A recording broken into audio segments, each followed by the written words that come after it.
ponto de vista das interações, e entendem-se interações como forças, há um conjunto de 3 leis, que são as leis de Newton, ou as leis da dinâmica, que nos permitem, de forma sistemática e organizada, interpretar os movimentos que são condicionados pelas forças. Na prática, são as forças que condicionam o movimento e por isso que determinam o tipo de movimento. Se o movimento é retilíneo, ou se é curvilíneo, ou se é acelerado, ou se é retardado, ou se é uniforme. As leis de Newton, para fazermos a análise delas, parece-me mais sensato analisarmos da terceira para a primeira lei, e a terceira lei de Newton, ou a terceira lei da dinâmica, é designada como a lei da ação-reação.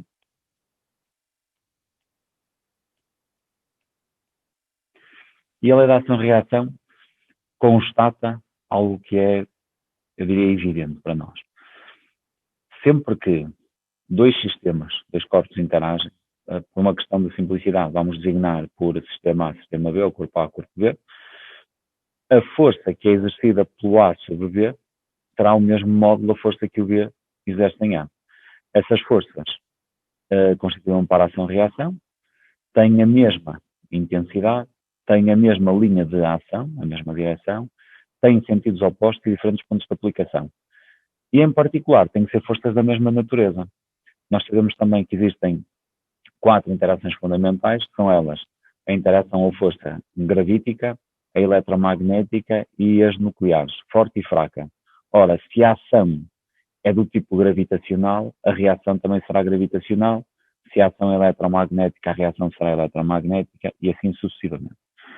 Para melhor interpretarmos isto, imaginamos um objeto, uma bola, por exemplo, que é lançada e colide com uma parede. Okay? E temos a bola e temos a parede. Quando a bola é lançada contra a parede, ao colidir, vamos ter uma força. Esta será a força que a bola exerce na parede e, consequentemente, vamos ter outra força que surge instantaneamente, que será a força que a parede exerce na bola. Estas forças não são iguais. Não são iguais porque uma força, sendo uma grandeza vetorial, é caracterizada por 4 elementos. São eles a direção, o sentido, a intensidade e o ponto de aplicação. Ora, estas duas forças têm a mesma direção e a mesma intensidade, que é o módulo. O ponto de aplicação e o sentido são opostos e, portanto, as forças não são iguais. Quando muito, nós poderíamos dizer que as forças são simétricas.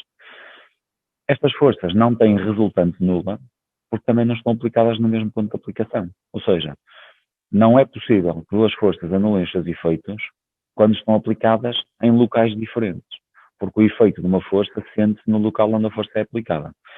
Portanto, o que nós podemos dizer, sim, qualitativamente, é que a norma ou a intensidade da força que a bola exerce na parede é igual à norma da força que a parede exerce na bola.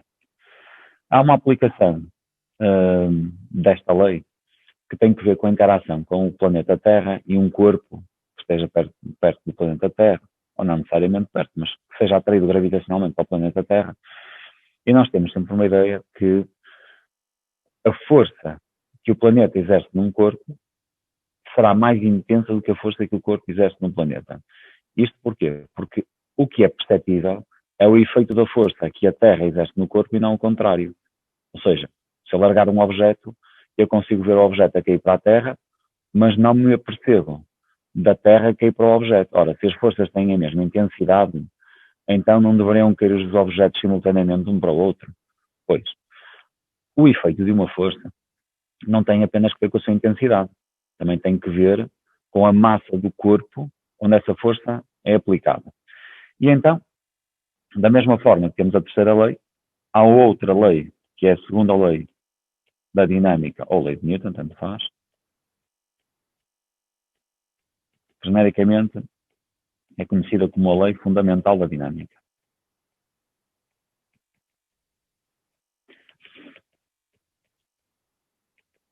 Ora bem, Esta será a lei que me vai permitir fazer uma interpretação não só qualitativa, mas sobretudo quantitativa do efeito de uma força.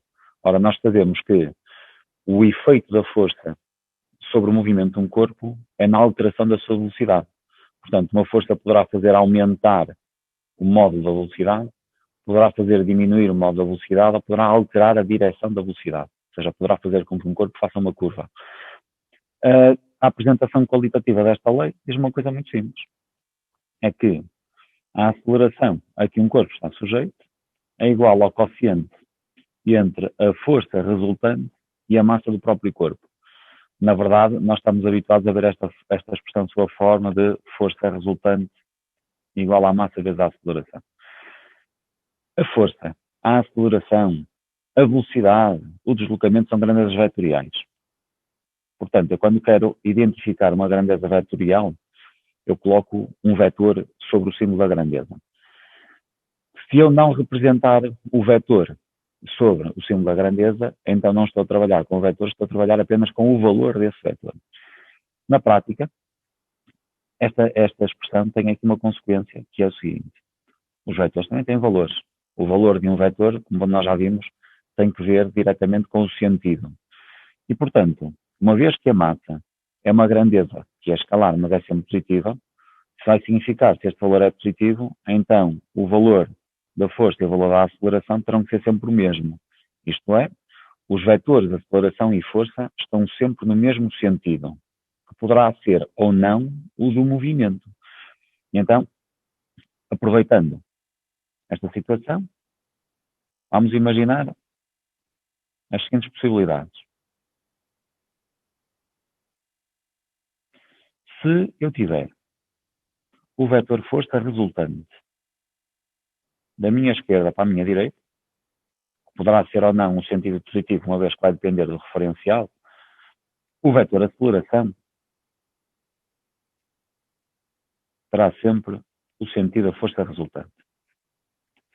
Se o corpo também se estiver a deslocar da esquerda para a direita, então o movimento será acelerado. Se por outro lado, o corpo se estiver a deslocar da direita para a esquerda, então terei movimento que é retardado. Agora, se eu tiver a força aplicada da nossa direita para a nossa esquerda, parece referencial, e a aceleração tem sempre a direção e o sentido da força resultante, em termos práticos, se a velocidade tiver o sentido oposto, terei o movimento retardado, e se a velocidade tiver o mesmo sentido, então terei um movimento que será acelerado. É claro que o termo mais vulgar é uniformemente acelerado ou uniformemente retardado, mas isso ainda implica outra coisa. É que o valor da aceleração apresentar-se-á constante durante todo o movimento. Ou seja, o movimento, mais do que ser acelerado quando é uniformemente acelerado, significa que a velocidade varia linearmente com o tempo. Portanto, será isto. Finalmente, temos a primeira lei. A primeira lei da dinâmica.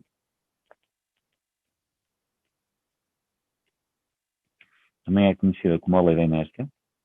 Esta lei foi enunciada primeiramente por Galileu e o Newton, quando elabora as leis da dinâmica, faz exatamente referência a isso. Ou seja, até há uma expressão, a célebre Newton, que diz: vi mais longe porque subia em ombros de gigantes. O que significa que o facto de ele ter conseguido chegar mais longe no desenvolvimento da física resulta também do trabalho de cientistas que o antecederam. Bem, a lei da inércia, nós podemos, para simplificar, interpretá-la como sendo um caso particular da segunda lei.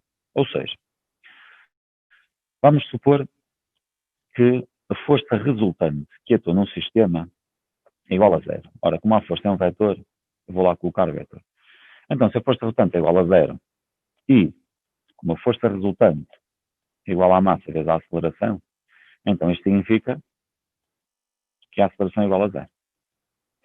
Ora, nós sabemos que para valores de aceleração mantidos constantes, nós temos que a aceleração está relacionada com a variação de vetor velocidade num certo intervalo de tempo. Se a aceleração é nula, então nós sabemos que a variação da velocidade também tem que ser nula. Ora, a variação da velocidade tem que ver com a diferença entre a velocidade final e inicial. Portanto, se a diferença entre os valores final e inicial da velocidade é nulo, isto implica que a velocidade inicial e a velocidade final serão iguais. Qual é a consequência direta disto? Não se esqueçam que o vetor velocidade não é só um valor, é um vetor, portanto indica a direção e indica o sentido. Quando nós dizemos que a velocidade inicial e final apresentam o mesmo valor, significa que o vetor é constante. Se a velocidade apresenta um vetor constante, há duas alternativas. Então, se o corpo está inicialmente em repouso, ou seja, se a velocidade é nula, vai continuar nula, portanto, vamos ter o repouso. Se a velocidade não é nula, então vai continuar a não ser nula e vai apresentar sempre o mesmo valor, a mesma direção e o mesmo sentido. Então passaremos a ter movimento retilíneo e uniforme. Resumidamente, a lei Nernst diz-me que quando a resultante do sistema de forças aplicadas num corpo é igual a zero, o corpo permanece em repouso ou apresenta movimento retilíneo e uniforme. A terceira lei e a primeira lei são, eu diria, qualitativas, sendo que a segunda lei é aquela que nos vai permitir fazer o cálculo. Em termos de aplicação da segunda lei, há de facto exercícios com graus de complexidade diferentes. Por esse motivo, eu aconselho a utilização de uma estratégia que é baseada numa sequência de passos que, se forem respeitados, conduzem a uma interpretação correta, não só do exercício, como também depois a uma aplicação correta das relações numéricas. Ou seja, eu considero que quando nós vamos fazer a interpretação de um exercício e depois aplicar a segunda lei, a sequência de passos deve ser: o primeiro passo será a representação do sistema. Deixa-me pôr isto direito. O primeiro passo pode ser a representação do sistema pelo centro de massa.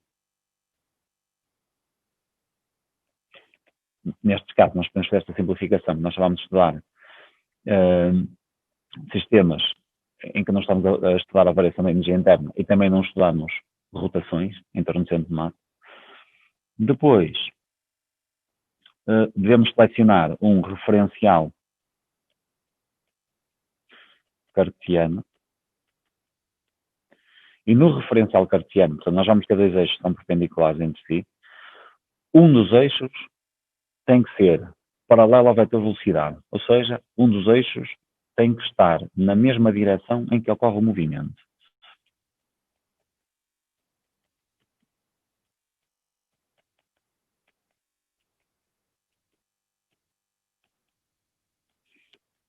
Ora, se nós temos um referencial cartesiano, significa que o segundo eixo tem que ser perpendicular ao primeiro eixo. Depois de nós representarmos o centro de massa e os eixos, devemos fazer a representação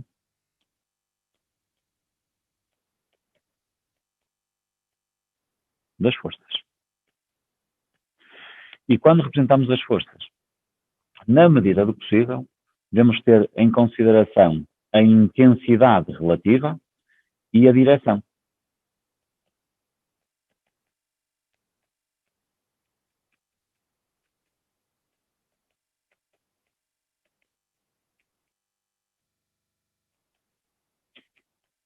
O que é que isto significa?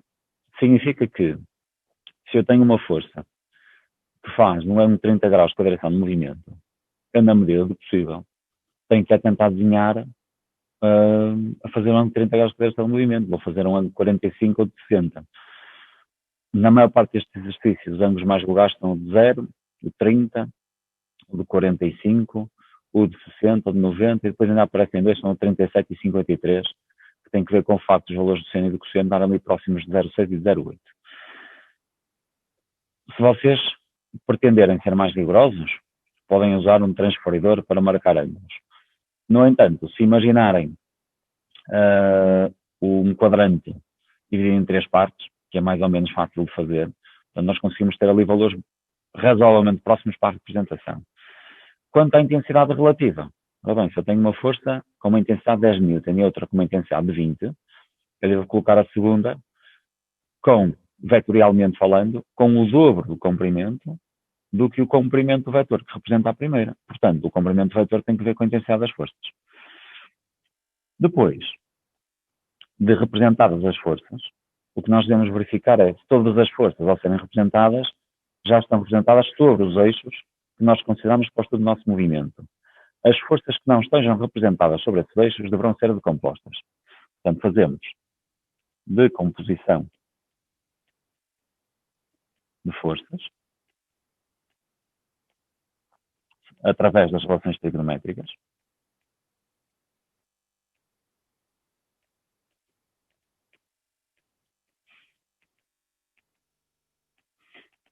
E, finalmente, o quinto passo, aplicamos a expressão da segunda lei, força resultante igual à massa vezes a aceleração, a cada um dos eixos considerados.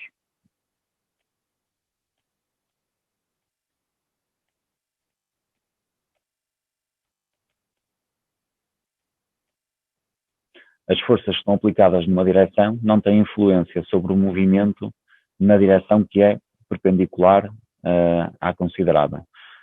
O que nós vamos fazer? Vamos trabalhar separadamente as forças aplicadas na direção de X e as forças aplicadas na direção de Y. Vamos ver alguns exemplos de aplicação. Vamos começar pelos sistemas menos para os mais complexos. Então, vamos supor inicialmente que nós temos um corpo que se move num plano horizontal, o que está pousado num plano horizontal, e vai se mover ao longo desse plano horizontal. Vamos fazer aqui as seguintes escalas. Então, nós vamos ter uma massa de 10 kg. Vamos aplicar no corpo uma força de 150 N e o corpo terá, no lado oposto ao deslizamento, uma força de atrito de 20 N. Portanto, se eu aplicar as forças, há uma que eu posso calcular o seu valor, não é? Que é a força gravítica, que é igual ao produto da massa pelo valor da atração da gravidade, portanto será 10 vezes 10, será 100 N. Portanto, ao representar as forças, eu terei a força gravítica, terei a reação normal. Lembrem-se que a reação normal não é um para-ação-reação da força gravítica, porque o para-ação-reação da força gravítica é a força com que este corpo atrai o planeta Terra e está aplicado no centro do planeta. E terei ainda a força F de 150 N, reparem, 750 N terá que ser mais longa do que a força gravítica, e temos a força de atrito que é de 20 N, portanto, uma força de menor intensidade. Nós vamos tentar, nestes exercícios, determinar o valor da aceleração e o valor da reação normal. Então, para calcular o valor da aceleração, nós fazemos a força resultante do movimento na direção de X é igual à massa vezes a aceleração na direção de X. Portanto, eu vou fazer coincidir o eixo X com a direção do movimento e vai ficar força F menos a força de atrito igual à massa vezes a aceleração em X, o que significa que 150 menos 20 igual a 10 vezes a aceleração em X. Daqui tiro que o valor da aceleração na direção de X será 150 menos 20 são 130, 130 sobre 10 dá 13 metros por segundo quadrado. Depois, vou calcular o valor da reação normal. Como? A reação normal está aplicada na direção de y. Portanto, faço a força resultante na direção de y igual à massa vezes a aceleração na direção de y. E aqui nós temos a consequência, que é, nós sabemos que existe aceleração quando há variação da velocidade. Ora, como o corpo se move na direção de x, isso significa que na direção de y o corpo não tem movimento. Se o corpo não tem movimento nessa direção, a sua velocidade é igual a zero. Sempre. A questão não é a velocidade ser zero, é ser sempre igual a zero. Ou seja, este corpo, ao mover-se em x, tem velocidade que não varia na direção de y. Então, se a velocidade não tem variação em y, então a aceleração será nula. Portanto, eu terei a reação normal menos a força gravítica. Reparem que nós aqui, o sinal negativo só tem que ver com o sentido. Será igual à massa vezes zero. Eu daqui retiro que a intensidade da reação normal vai ser igual à intensidade da força gravítica, que será de 100 N. Situação B, o que nós vamos fazer aqui vai ser pegar na força F e torná-la oblíqua. Portanto, eu vou inclinar a força F.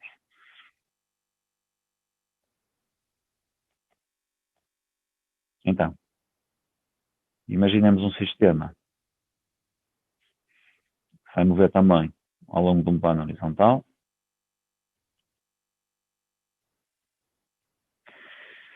Temos a força gravítica, que é que serve a nossa escala.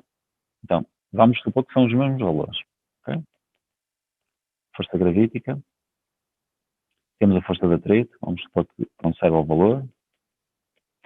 Temos a força F. Eu vou considerar que a força F faz um ângulo de 37 graus. Okay? Alguns por aqui assim. E vamos ter a reação normal que vai ficar menos intensa. Neste caso, a sequência será representar o centro de massa, está feito. Representar os eixos, está feito. Representar as forças, tendo em consideração a direção, o tamanho relativo dos vetores, está feito. Decompor forças. No exercício anterior, as forças já estavam aplicadas nos eixos. Neste exercício, há uma força, que é a força F, que não está aplicada nos eixos, segundo os quais está o movimento. E a estratégia será utilizar as relações trigonométricas de seno e cosseno para fazer a decomposição desta força. Então aqui terei a componente da força F na direção de x, e aqui assim tenho a componente da força F na direção de y. De tal forma que a componente da força F na direção de x há de ser igual à força F vezes o cosseno de 37 graus. A componente na direção de y será igual à força F vezes o cosseno de 37 graus. Vamos trabalhar com valores aproximados. Nós vimos que a força F era de 150 N. O cosseno de 37 graus é próximo de 0,8.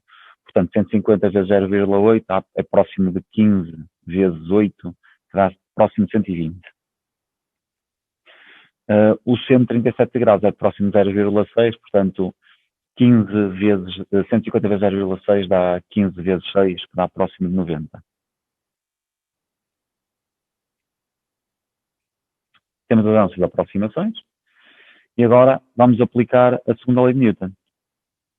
Faremos a força resultante na direção de x igual ao produto da massa pela aceleração nessa direção. Ou seja, a componente horizontal da força F menos a força de atrito será igual à massa vezes a aceleração. Substituímos pelos valores que já calculamos. 120 menos 20 igual a 10 vezes o valor da aceleração. Logo, o valor da aceleração em x será 100 sobre 10, que dá 10 metros por segundo quadrado. Por outro lado, a força resultante em y é igual ao produto da massa pela componente vertical da aceleração. Em y teremos a componente vertical da força F, a reação normal, e no sentido oposto a força gravítica. O raciocínio aqui é o mesmo. Em y não há variação da velocidade, ela é sempre nula, o que significa que a aceleração em y será nula. Daqui retiro que o valor da reação normal será igual à diferença entre a intensidade da força gravítica e da componente vertical da força F, que dará um total de 100 menos 90, que dá o resultado igual a 10 newton. E temos aqui a aplicação com força de atrito. Portanto, o que nós temos será o eixo na direção de X e aqui o eixo da direção vertical, da direção de Y. Se nós tivermos aqui um ângulo θ, então na prática, aqui temos o cateto adjacente e aqui temos o cateto oposto em relação àquele ângulo θ. E, portanto, o que nós sabemos das relações trigonométricas é que o seno de um ângulo é o quociente entre o cateto oposto e a hipotenusa. O cosseno de um ângulo é a relação entre o cateto adjacente e a hipotenusa. Daqui posso concluir que o cateto oposto terá um valor que se pode calcular multiplicando a hipotenusa pelo seno do ângulo, e o cateto adjacente posso calcular multiplicando a hipotenusa pelo cosseno do ângulo. Ora, nós podemos aplicar estas relações trigonométricas ao nosso estudo. Porquê? Porque na prática, esta componente daqui para aqui é a componente da força na direção de X. Por outro lado, esta componente aqui tem exatamente esta dimensão, portanto, corresponderá à componente da força na direção de Y. Logo, se eu aproveitar as relações trigonométricas, posso considerar que a intensidade da força na direção de Y é igual ao comprimento da hipotenusa, que neste caso corresponderá ao valor da força, multiplicado pelo seno do ângulo. A componente da força na direção horizontal calculamos multiplicando a força pelo cosseno do ângulo. Neste caso, o que nós fizemos foi a componente da força na direção de X. Multiplicamos a força pelo cosseno de 37, portanto, se eu multiplicar a força pelo cosseno do ângulo, dá-me o cateto adjacente. Se eu multiplicar a força pelo seno do ângulo, o seno do ângulo permite-me calcular o cateto oposto. Ora bem, como estes segmentos são paralelos entre si, o que significa é que este comprimento é igual a este e este comprimento é igual a este. Portanto, o cateto oposto tem o mesmo comprimento que a força de Y, geometricamente falando, portanto, terão o mesmo valor. Vamos passar à análise de um sistema que é um sistema num plano inclinado.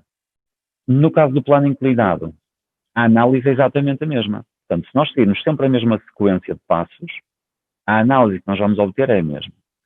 Vamos supor que nós temos um corpo que desce ao longo de um plano inclinado. Então, em termos práticos, nós teremos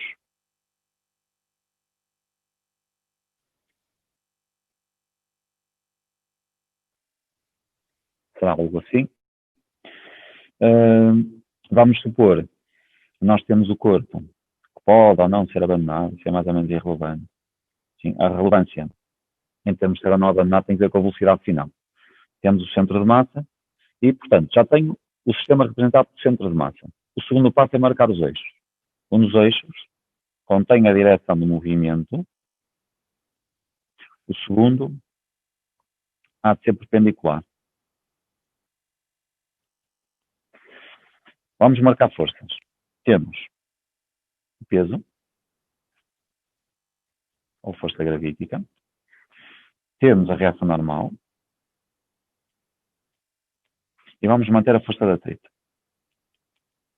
Portanto, vamos supor que são exatamente os mesmos valores. E vamos supor que agora será o ângulo na base o de 37 graus.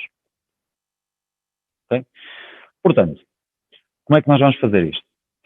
Na prática, se seguirmos a mesma estratégia, o que temos a fazer agora é, depois de representadas as forças, fazemos a decomposição vetorial dessas forças. Portanto, eu teria, vetorialmente falando, as componentes das forças na direção tangente e na direção perpendicular ao movimento. Se nós considerarmos, por uma questão de simplicidade de linguagem, que este será o eixo de X e este de Y, portanto, aqui terei a componente da força gravítica na direção de x, e aqui terei a componente da força gravítica na direção de y. E agora vem a parte importante, que será, se nós imaginarmos o prolongamento desta direção, o ângulo cá em baixo é o ângulo 90 graus, a soma dos ângulos internos de um triângulo tem que dar um resultado igual a 180 graus. Portanto, se este é 90 e este é 37, com 90 faz 127, para 180 temos aqui 53 graus. Uma vez que este ângulo é 90 graus, se este aqui é de 53, portanto este aqui terá que ser o complementar de 53, portanto volta a ser 37 graus. E esta parte importante é que, se este ângulo é de 37 graus, e se eu realizar este resultado com o ângulo θ indefinido, o que nós vamos concluir é que este ângulo feito aqui entre a direção do plano e a base, neste caso a direção horizontal, há de ser sempre igual a este ângulo aqui. Assim sendo, nós temos alguma facilidade agora na decomposição das forças. Portanto, nós podemos dizer que, reparem, a componente vertical, ou melhor, a componente da força gravítica na direção do eixo de y, vertical é a própria força gravítica, ou seja, estou neste momento a referir-me a esta componente, há de ser o cateto adjacente daquele ângulo de 37 graus. Portanto, nós podemos concluir que a componente da força gravítica na direção de y é igual ao produto do valor da força gravítica pelo cosseno de 37 graus. Por outro lado, a componente horizontal da força gravítica há de ser igual à força gravítica vezes o seno de 37 graus. Isto porque quando nós multiplicamos a hipotenusa pelo seno do ângulo, temos o valor do cateto oposto, que é exatamente igual àquele valor ali. Assim sendo, agora aplicamos as leis de Newton e fica que a força gravítica na direção de x é igual à massa vezes a aceleração na direção de x. Isto significa que a força, peço-vos desculpa, falta-me ali a força de atrito. Assim que está correto. Então ficará a força resultante na direção de x igual à massa vezes a aceleração na direção de x. Teremos a força gravítica na direção de x menos a força de atrito. Isto é igual à massa vezes a aceleração de x. A força gravítica na direção de x é dada pelo mg vezes o seno de 37 graus menos a força de atrito. Isto é igual à massa vezes a aceleração em x. A massa do corpo é 10, o G é 10 vezes o seno de 37 graus menos a força de atrito, deixa-me pescar lá o valor da força de atrito, que era de 20. Isto será igual à massa, que são 10 vezes a aceleração em x. E daqui retiramos que o valor da aceleração de x será 10 vezes 10 são 100, vezes o seno de 37 dá 60, menos 20, 40, 40 dividido por 10 dá 4. 4 metros por segundo quadrado. A força resultante na direção de y é igual à massa da aceleração em y. Ora, em y não há alteração do valor da velocidade, porque o corpo não se move na direção de y, o que significa que a diferença entre a reação normal e a componente da força gravítica na direção de y será nula, o que significa que a reação normal será igual a mg, isto é o valor da força gravítica, vezes o cosseno de 37 graus, portanto está próximo de 80 N. Vamos analisar outra situação. Agora, um corpo lançado sobre um plano inclinado com atrito.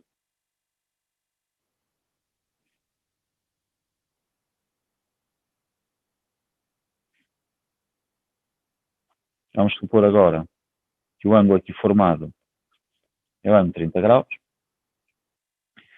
e temos um corpo que é lançado para cima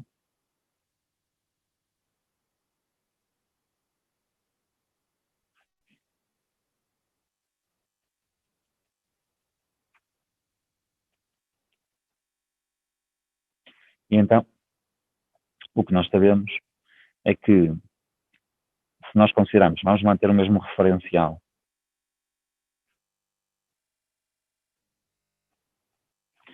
o que vai acontecer é que nós vamos ter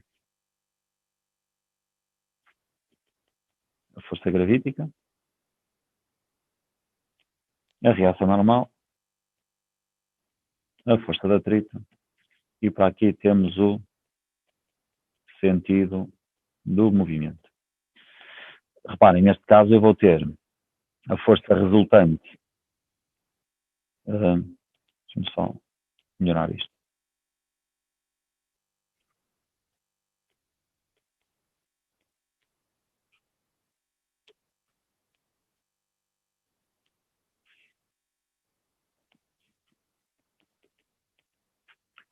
Ora, num sistema de um corpo que é lançado sobre um plano inclinado com força de atrito, o corpo vai se mover inicialmente no sentido ascendente, porque foi lançado nesse sentido, mas a força resultante está no sentido oposto, portanto o movimento vai ser retardado.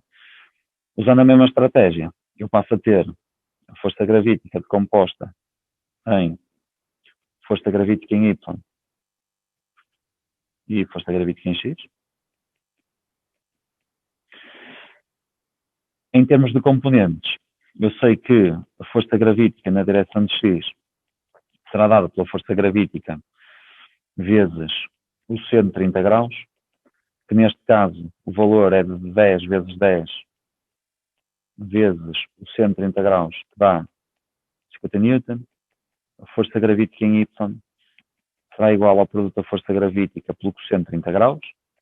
Isto dá 10 vezes 10 vezes o cosseno de 30 graus, que será 86,6. Okay? Portanto, o cosseno de 30 graus é perto de 0,866, portanto, vezes 100 será 86,6.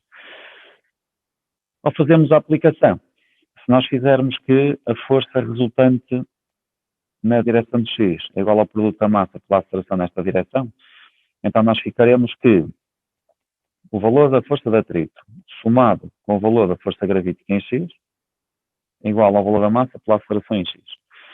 O valor da força de atrito é de 20, a força gravítica em X é de 50, a massa é igual a 10 vezes a aceleração em X.